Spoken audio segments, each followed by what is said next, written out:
உண்மையை சொல்லி என்ன காரணத்துக்காக அவளை அரெஸ்ட் பண்ணாங்க?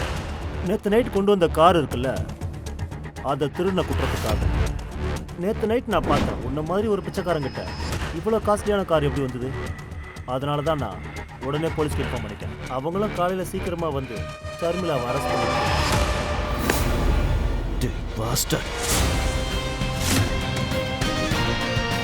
நீ ரொம்ப பெரிய தப்பு பண்ணிட்ட. நீங்க எல்லாரும் என்ன கேவலப்படுத்துற வரைக்கும் நான் அமைதியா இருந்தேன். ஆனா என் ஒய்ஃப் அசைண்டுனா நான் அதை பொறுத்துட்டு இருக்க மாட்டேன். பொறுத்திருந்து பாரு, நான் இந்த சதாசிவம் குடும்பத்தை என்ன பண்ண போறேன். திருட்டு பயலே,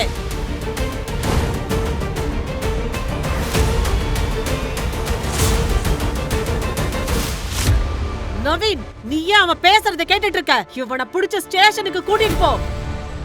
இவன் நம்ம குடும்பத்தையே ரொம்ப கேவலப்படுத்திட்டு இருக்கான். ஆமா, வாங்க எல்லாரும் வாங்க. ஷர்மிளாவுக்கு இந்த மாதிரி கஷ்டத்தை கொடுத்து எவ்வளவு பெரிய தப்பு பண்ணிருக்கீங்கன்னு உங்க எல்லாருக்கும் கூட தெரியணும்ல. பாட்டி நவீன் மற்றும் கார்த்திகாவை அழைத்துக் கொண்டு போலீஸ் ஸ்டேஷனை நோக்கி சென்றார். அங்கே பல திடுக்கிடும் உண்மைகளும் அதிர்ச்சியும் அவர்களுக்காக காத்திருந்தன. அட கடவுளே, சீக்கிரம் இந்த மேடத்தை இங்கிருந்து அனுப்புங்க. அட கடவுளே, அந்த அக்கா தம்பி அப்புறம் அந்த பாட்டியோட பேச்சை கேட்டு நாம இவ்வளவு பெரிய தப்பு பண்ணிட்டோமே. முழு வீடியோவை பாக்கெட் FM தமிழ் யூடியூப் சேனலில் கண்டு மகிழுங்கள்.